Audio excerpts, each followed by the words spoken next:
Hello and welcome to the NewsX Sunday Guardian Roundtable. As the curfew in Kashmir nearly reaches its 50th day, we are here to discuss if there is a solution, what could that solution be? The Prime Minister has recently met an opposition delegation led by Omar Abdullah and gave a very patient hearing to Omar Abdullah's suggestion that a political solution is the way out and not just focusing on development. The PM has also said that he is open to any solution so long as it is within the frameworks of the Constitution. Joining me on the roundtable today is Dr. Kaul. He's an oncologist. He's also a former PDP leader. And he's also been a personal physician to Gilani. Am I right? There is, of course, Sidharth Nath Singh. He's the national spokesperson for the BJP. Manish Tewari, national spokesperson for the Congress party. And we have Sushil Pandit, who's a Kashmiri activist. Manish, have you, the recent announcements, from the Prime Minister, Mr. Jaitley, there's been a lot of comments on the situation in Kashmir. Have you, any of these have sent any reassuring signals to you? Well, Priya, it's the 46th day that normal life in the Kashmir Valley stands paralyzed. If you go by media reports that 14% of those people who've been injured in the pellet gun paradigm are below 14 years of age. There is a very serious situation on the ground in Kashmir. And unfortunately, in these last 46 days, the government has just vacillated. You had the Prime Minister saying one thing to the delegation led by the former Chief Minister Omar Abdullah. A day before that, the Finance Minister in Jammu said that essentially there is no need to talk to anybody. If there is a problem, it is a developmental problem only. Our priority would be the Jammu region. At a point in time when the Kashmir Valley is burning, for the Finance Minister to go and make such a statement, is a complete and absolute blooper, for the lack of a better word. And then you have Mr. Rajnath Singh, who's gone to Kashmir today, who's gone to Srinagar today. So therefore, there seems to be an inherent contradiction, A, within the central government, and B, the BJP-PDP government in the state seems to be absolutely paralyzed. So therefore, you have a situation whereby the government does not know as to how to get a handle on the situation. Obviously, when the Prime Minister talks of a political dialogue, you do not preach to the converted. You do not talk to all those who are already in the mainstream, because all of them have come and met you. The outreach has to be obviously to people who are estranged. And I think the government has an ideological problem with that. I made him speak first, because I knew you'll have a lot to answer, Sidharth. Well, I don't see any contradiction, but Manish being in Congress and leader of Congress, so they have to find faults when there exists none.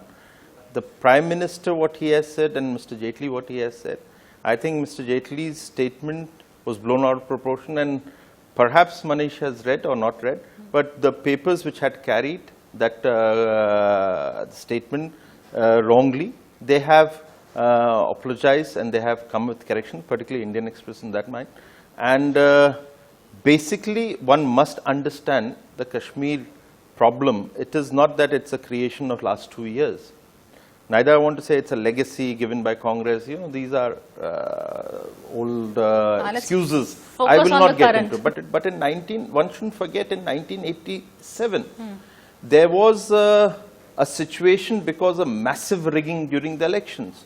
The democratic process which was there in 70s and things where the Kashmiris and the people of Jammu and Kashmir, they were feeling that they are part of India, and the way things are going is in the but in 87, the political process, whether it was at the center or the state, started crumbling, and there was a kind of mistrust with the political class. Now that continued, and we have seen in 2010 also the kind of agitation or the youth coming out on the street and pelting. And then there has been a kind of a sponsor which comes from Pakistan across border. So all those things put together is a complex situation which exists, but if the main opposition party, which has been in the ruling in Jammu and Kashmir and at the center, also comes up with their leaders with contradictions, be it Mr. Chidambaram or Mr. Kapil Sibal or Salman Khurshid, related to Pakistan and in Kashmir, and then that shows that the joint all political party meeting, which was held by the Prime Minister, there is no consensus and one voice, which is backed by the opposition, and that leads to contradiction. It gives a politically wrong signal to in finding a solution in Kashmir Valley. So, therefore, contradictions are heavy on the side of the opposition. See, you can see them trading charges, but which of these two gentlemen have reassured you more? It's not been one party which has gone wrong. Successive political systems have gone wrong. And it's not just one factor. There are many factors to the Kashmir imbroglio.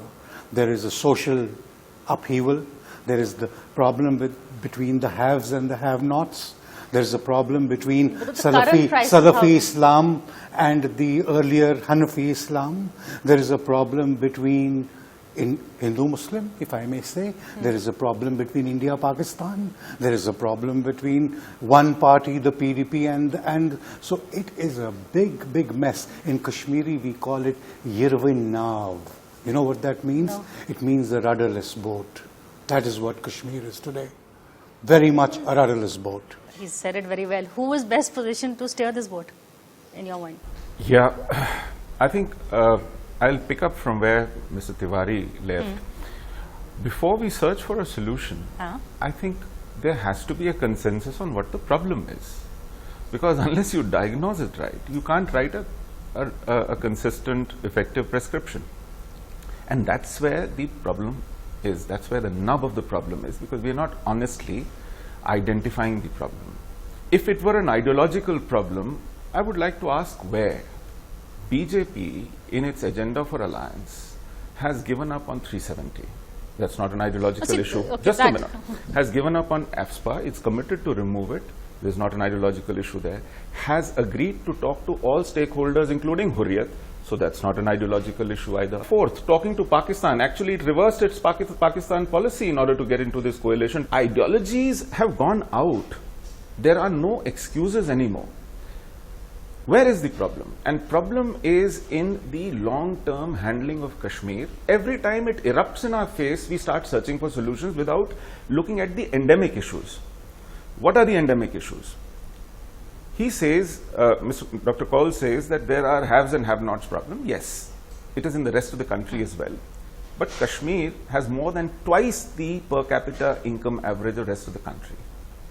Even Omar Abdullah is on record having said that development is not the issue. Employment is not the issue. People are not agitating for roads or electricity or sewer lines or employment. No. We are always trying to bark up the wrong tree because barking up the right tree is uncomfortable. Takes brutal honesty to identify it. What is that right tree? Right tree is, when we started building a secular democracy in the rest of the country, we created an enclave of Muslim identity politics and legitimized it in Kashmir by actually giving a carte blanche to people to practice that, and said that this is the price we pay for a Muslim majority state to accede to India, and therefore let them be. And this has spiraled out of control.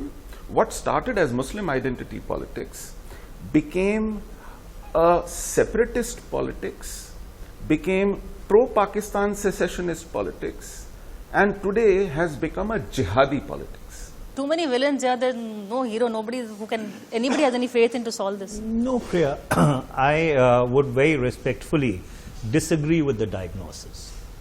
You see, if you go back to 1947 and the partition of India, the reason why India decided that we will not accede Jammu and Kashmir to Pakistan, notwithstanding the invasion which they had perpetrated, was primarily because we built a secular democracy as opposed to a theocratic state.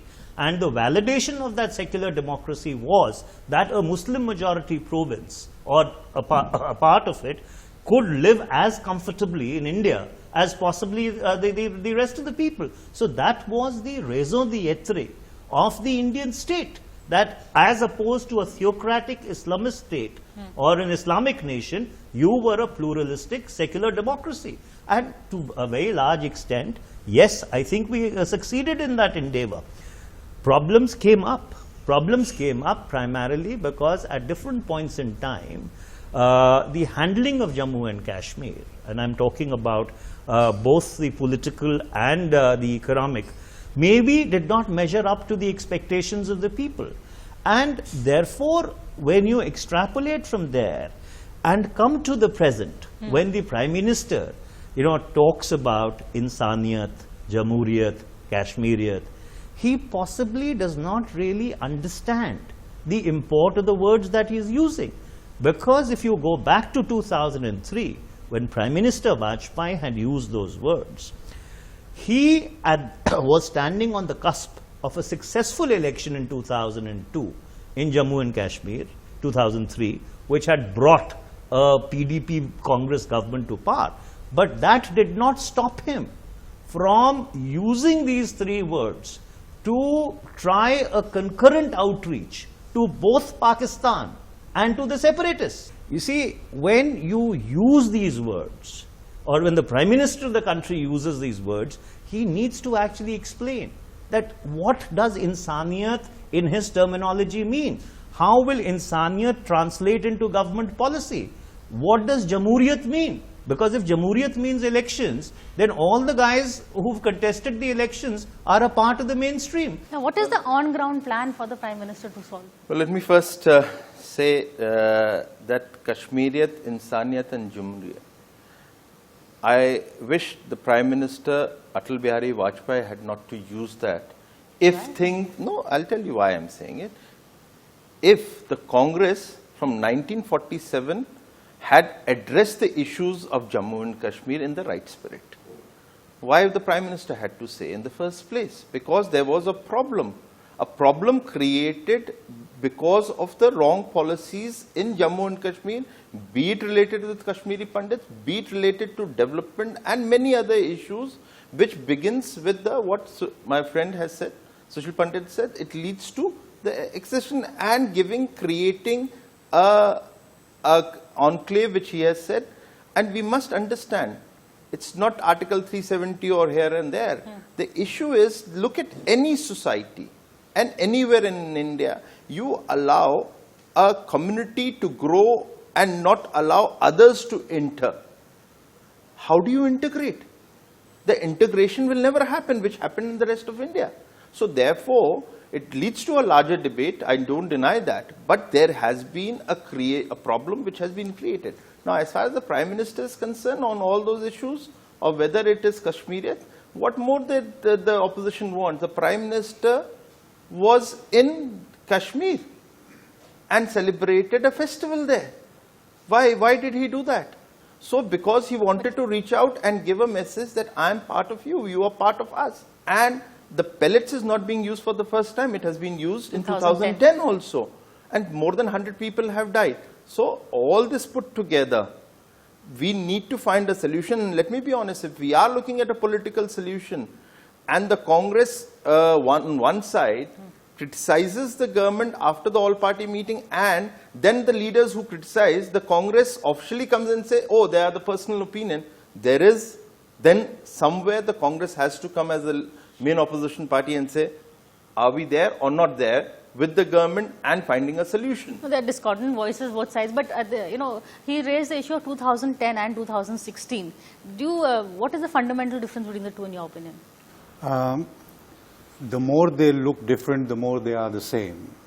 In terms of the fact, let me just focus a little bit on the current scenario and try to explain it along those lines. Yes, what Sushilji says about jihad and Islamic fundamentalism, and yes, the role of various governments, be it Congress or BJP at various periods of time. But I can tell you that practically speaking, whether we like it or not, we've been in denial too long. There has always been a pocket of separatism in Kashmir, right from 1913, not even 47. It has always been there. At times we have denied it, at other times we may have accepted it, in varying intensities.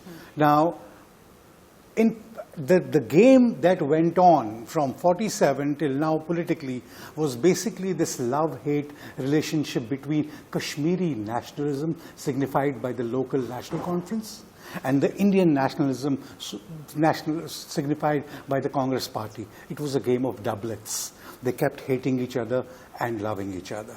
That is what continued. And you carved out a 25% space for the separatists, for them to decide their politics within that 25% space. Unfortunately, when this election came up, sometimes politics plays, it is unfortunate because the kind of mandate that came out of this government this time led to ideological opposites joining hands. Now, sometimes one of the work opposites, PDP, had actually taken the Jamaat help in Kashmir to get their votes to actually keep the BJP away. How do I know it? Because I was part of it. I was their national spokesperson for 4 years. And I remember my last conversation with late Mufti Muhammad Sayyid Saab. I said the people are not going to accept it. They all had their doubts. So had he. Even Mehbooba for she hedged quite a bit. The reason it was well founded because we all knew that the Jamaat is going to feel cheated. Okay. Number two. I need to take a quick break. No, I'm going to come back. Quick one. It has to be the quick. Governance issue. No, I'll come back to that. It's a very long issue, but we need to take a quick break. But stay with us.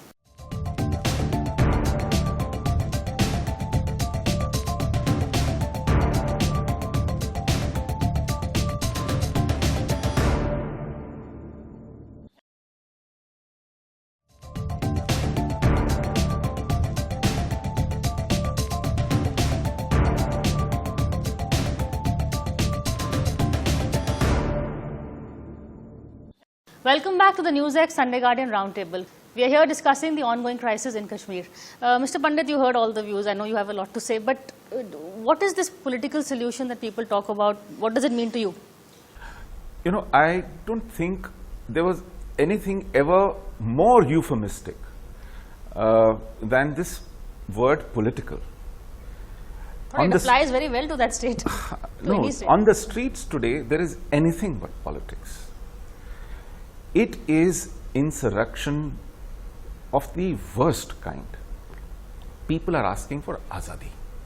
People are not asking for a political right as in make this constitutional amendment, give that particular concession, change that structure, bring this policy, make a new district, give these rights. No. There is no room left in terms of, politics is about a certain room to maneuver in terms of what is possible and what is not and trying to find a common ground. Right now, it's a black and white situation on the street and you must have the stomach to first recognize it for what it is. It's gone on far too long saying, let's look at a political solution. And in terms of political solutions, then we have two alternative models which are Siamese twins represented by two mainstream, quote-unquote mainstream parties of Kashmir. One is an autonomy issue, another is a self-rule issue. And you don't need separatist politics to read some of these documents and say, why do separatists exist? Because the doctrine followed in Kashmir is, and it's harebrained. Sometimes you wonder how monumentally idiotic can it get. The underpinning, wisdom there is, if you co-opt separatist agenda, then perhaps separatists will be left hanging in the air and mainstream politics will completely subvert them, take the ground from under their feet. So, what does PDP self-rule document say? Give us open borders. Give us Pakistani currency coexisting with Indian currency. Give us joint sovereignty. Can you believe this oxymoron exists in their self-rule document? There is something called joint sovereignty. And then what is National Conference document? Roll back the clock to pre-53. Let's have a Prime Minister. Let's have a Sadr Riyasat President. Let's have no Supreme Court. Let's have no election commission there. Let's have no CAG there. I mean, these are the issues which are supposed to actually take the wind out of separatist sail. But what they have actually done is legitimized separatist demands and manifestos, even in the mainstream space. But let me pick up on another point. You see, if Article 370 was really a barrier to integration, then you have Article 371 to 371F or G in the Constitution, which deals with the Northeast. You have a situation in Himachal Pradesh where you, being a non-Himachali, cannot buy property.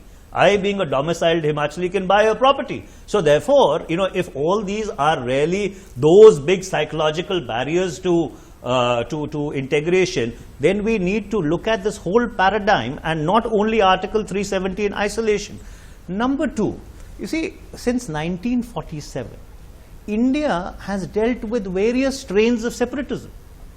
In Punjab, there was a fringe which exists till now, which believes that in 1947, the Hindus got Hindustan, the Muslims got Pakistan, and we got cheated. But in Punjab, you dealt with that separatist streak. So I guess what the government really needs to do in the current context is get out of its ideological box and try and understand that there is a need to talk to people who are estranged. There is a need to talk to those who possibly do not agree with our politics, but whether you like it or not, also exist in the same Westphalian entity, which is called India.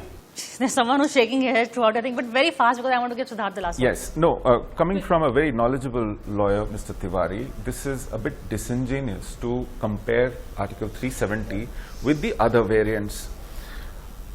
The only difference between this and other variants, and that is monumental difference, is Article 370 circumcises India's highest sovereign body, the Indian Parliament, and says your writ runs at every square inch of the land called India except the state of Jammu and Kashmir.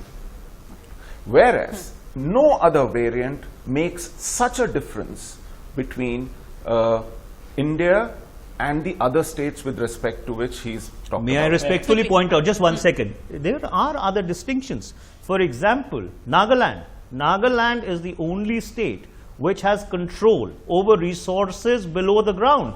In fact, in the rest of the country, all resources below the ground are under the sovereign control of the government of India. But in Nagaland, it is the people of Nagaland, the state of Nagaland, which has control over all those underground resources. And I can give you 20 other examples. Okay, no time for 20 examples. Sidharth, that's the last word for you. Well, let's understand that I think when Manish talks about the ideological differences, I think the bold step which the BJP has taken to align and form a government with PDP shows that the flexibility exists on both the sides to address certain issues within the sovereignty and the constitution of India. Disagreeing with you sitting next to you. Well, the time will tell whether we succeed or we don't. There will be disagreements. But yes, you can't leave democracy or in a vacuum. You have to address that. And at the same time, just quickly I will add, Sushil had mentioned what counter to Manish's comments on Article 370 and vis-a-vis with other states. I think that is primarily where the Congress must understand that you have created an exclusivity Well, you have to a government the in the Kashmir, center and the to state. Kashmir, Abrogate 370. which has not allowed an integration, and there are many issues related to it. And but that's not the issue to be has- debated today, BJP whether has Article shed that 370 to position. remain or not to Can you remain. imagine? Okay, yeah, And that's BJP another has debate. shed that I'm now position. going to No, end it's now. not. It's not. Sushil. completely There is a writings. no. That, well, as an it's a as an party activist agenda and the for- Kashmiri for Pandit, writing. you will feel. I don't deny that. And but there is when two parties have come, there is a agenda for governance. Yes, you do agree, but you don't leave your core values. And that is what we have seen in the NDA 1 also, when we came into an alliance. You Well, know, I mean, this I debate will know never it's end, but going I'm to be sorry, a we'll little have to bitter. call it now. Thank you so much for watching this edition of Roundtable. We'll see you again same time next week.